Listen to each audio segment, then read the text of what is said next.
Selamat datang kembali di sesi pendalaman kita. Hari ini kita mau langsung menyelami pemikiran salah satu tokoh besar manajemen, Peter Drucker.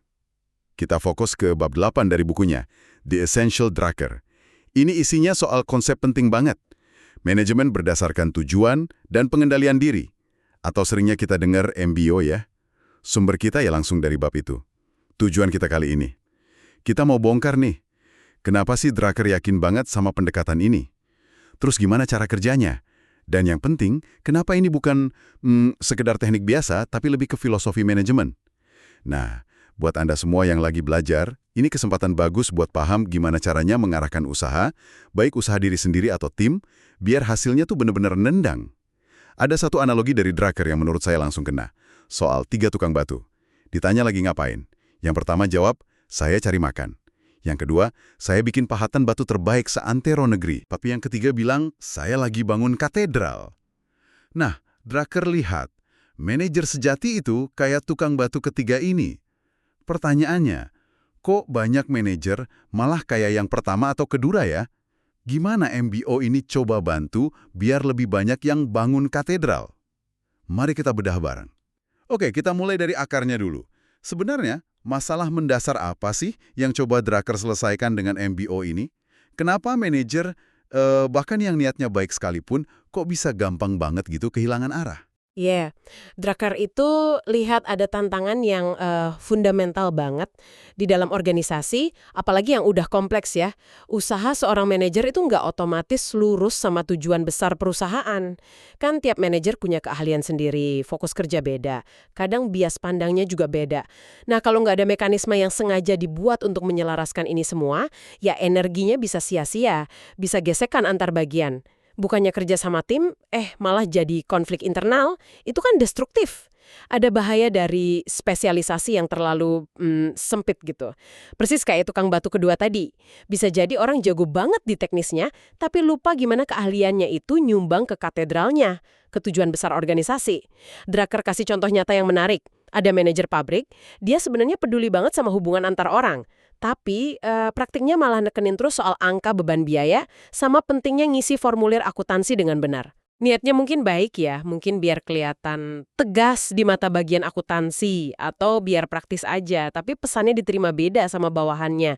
Mereka jadi merasa, wah kerja nyata, hubungan baik itu nggak penting, yang penting cuma angka sama formulir. Nah ini yang Drucker sebut misdirection, salah arah. Wah, ironis ya, niat baik malah jadi bumerang, gara-gara komunikasinya keliru fokusnya. Oke, kalau masalahnya misdirection ini, terus apa inti solusi MBO menurut Drucker? Bedanya apa nih sama model komando biasa yang cuma kasih perintah dari atas? Intinya MBO itu sebuah sistem, di mana tujuan dari setiap kerjaan manajerial itu harus ditentukan berdasarkan kontribusi yang diharapkan dari kerjaan itu. Kontribusi ke unit yang lebih besar di atasnya dan ujung-ujungnya ke tujuan perusahaan secara keseluruhan. Ini bukan sekedar instruksi top-down gitu aja. Beda kuncinya itu di partisipasi aktif dan tanggung jawab manajer itu sendiri. Dia ikut merumuskan tujuan kerjanya. Fokusnya harus ke atas, upward. Gimana kerjaan saya dukung tujuan di atas saya. Bukan cuma ke bawah ngurusin bawahan. Orientasi ke atas ini yang bikin selaras. Menarik. Jadi fokusnya kontribusi ke atas ya, bukan cuma ngelola ke bawah. Nah terus proses netapin tujuannya gimana idealnya?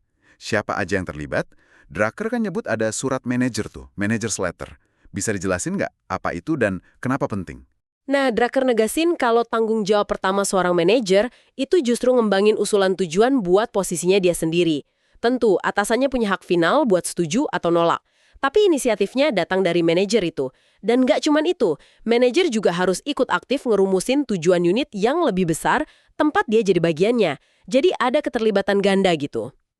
Oh, jadi dia mikirin tujuan buat dirinya, yang nyambung ke tim, sekaligus ikut mikirin tujuan timnya juga. Betul. Nah, surat manajer ini jadi alat praktisnya, semacam proposal tertulis gitu, dari manajer ke atasannya. Isinya apa? Ya, pemahaman si manajer soal tujuan atasannya, tujuan unitnya, terus usulan tujuan spesifik buat dirinya, yang dukung itu semua. Standar kinerjanya gimana, apa aja yang bisa menghambat, terus dia butuh bantuan apa dari unit lain atau dari atasan. Oke. Surat ini jadi dasar buat diskusi mendalam antara dia dan atasan, buat mastiin pemahamannya sama, komitmennya juga sama. Jadi bukan sekedar dokumen formalitas ya, tapi lebih kayak pemicu obrolan strategis gitu. Biar ekspektasinya jelas dari awal. Masuk akal banget. Tepat sekali. Surat itu fungsinya maksa, biar jelas kalau ada potensi salah paham, asumsi beda, atau konflik yang belum kelihatan. Proses bikin dan diskusi surat ini bakal ngebawa itu ke permukaan. Jadi bisa diselesain secara terbuka. Oke, setelah kita paham gimana tujuan ditetapin lewat MBO, nah pertanyaan berikutnya kan, gimana ini mengubah cara kerja manajer sehari-hari? Ini nyambung ke salah satu konsep paling kuat dari Drucker di bab ini, pengendalian diri atau self-control. Gimana MBO bisa bikin ini tumbuh? Kenapa Drucker pentingin banget ini? Ini bisa dibilang salah satu kontribusi paling signifikan ya, paling transformatif dari MBO. Lewat MBO, Drucker itu ngasih kerangka kerja buat pindah. Pindah dari yang disebut manajemen dengan dominasi, yang isinya kontrol ketat dari atas, perintah melulu, pengawasan ketat, pindah ke manajemen dengan pengendalian diri. Di sini, manajer itu didorong dan dimampukan buat ngarahin dan ngendaliin kerjaannya sendiri. Dasarnya, ya tujuan yang udah disepakati bareng tadi. Pemberdayaan ya jatuhnya. Iya, ini sejalan banget sama ide modern soal empowerment, soal ngasih keputusan ke level yang paling paham kondisi lapangan. Tapi Drucker juga realistis kok. Pengendalian diri ini nggak muncul gitu aja. Perlu fondasi kuat, terutama alat bantu baru, sistem pengukuran kinerja yang relevan, sama aliran informasi yang efektif. Tanpa ini, ya pengendalian diri cuma slogan aja. Sistem pengukuran sama informasi jadi kunci ya? Sepenting apa sih peran keduanya di MBO? Dan saya ingat Drucker juga kayaknya ngasih peringatan soal teknologi informasi baru ya, waktu itu komputer. Apa pesannya? Wah, sangat krusial. Ibaratnya sistem saraf buat pengendalian diri itu ya informasi pengukuran ini. Biar efektif, kata Drucker, informasinya harus memenuhi beberapa syarat penting. Pertama, fokusnya harus ke kinerja manajer dan kontribusinya ke tujuan. Bukan cuma aktivitasnya aja. Kedua, informasinya harus bisa diandelin, terus kita paham margin errornya. Ketiga, harus simple, gampang dimengerti manajer tanpa perlu interpretasi jelimet. Keempat, harus diterima manajer tepat waktu, biar dia bisa langsung koreksi kalau ada yang melenceng. Oke. Dan kelima, ini yang paling penting, informasi kinerja itu harus diterima langsung oleh manajer itu sendiri. Bukan cuma sama atasannya aja. Ini yang ngubah informasi dari alat kontrol atasan jadi alat navigasi buat manajer. Alat navigasi ya, bukan alat kontrol, itu beda banget mindsetnya. Betul sekali. Nah, soal teknologi informasi, Drucker ini visioner banget. Dia lihat potensi komputer buat olah data, tapi sekaligus wanti-wanti bahayanya. Kalau kemampuan baru ini disalahgunain buat kontrol ketat dari pusat, buat ngawasin tiap detail kerjaan manajer dari atas, wah, bukannya memberdayakan pengendalian diri, dampaknya malah negatif banget. Manajer jadi merasa nggak dipercaya, demotivasi, efektivitasnya anjlok. Dia bandingin praktek bagus di General Electric waktu itu. Auditor internalnya ngasih laporan ke manajer unit yang diaudit sebagai masukan perbaikan. Oke. Dibandingin sama praktek buruk di perusahaan lain. Tim auditnya jadi kayak polisi rahasia presiden, lapor langsung ke puncak, malah nebar takut, bukan mendorong pembelajaran. Peringatan yang relevan banget ya. Jangan-jangan malah lebih relevan lagi sekarang di era big data gini. Informasi bisa jadi alat pemberdayaan atau malah alat penindas. Tergantung desain sistemnya. Nah, selain soal informasi, Drucker juga kritik keras gaya manajemen lain. Manajemen berdasarkan krisis atau manajemen berdasarkan dorongan. Management by drives.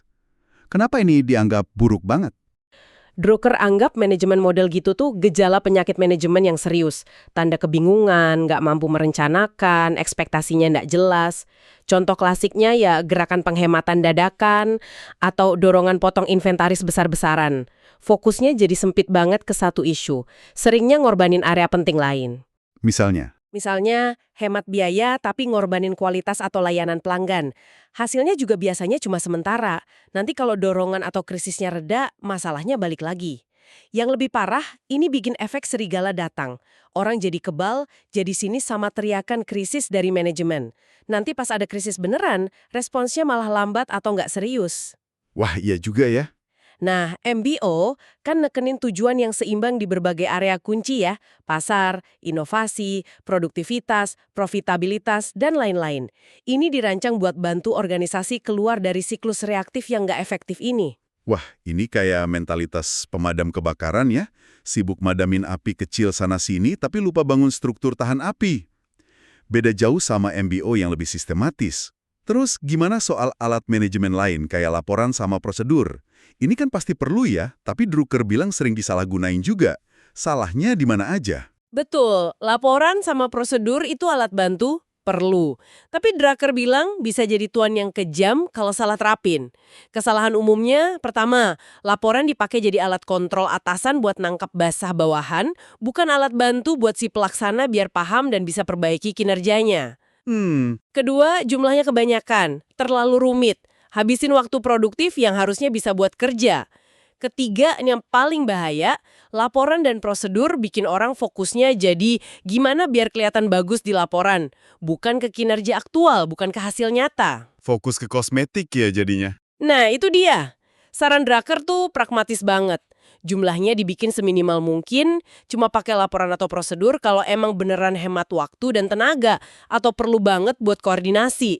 Bikin sesimpel mungkin.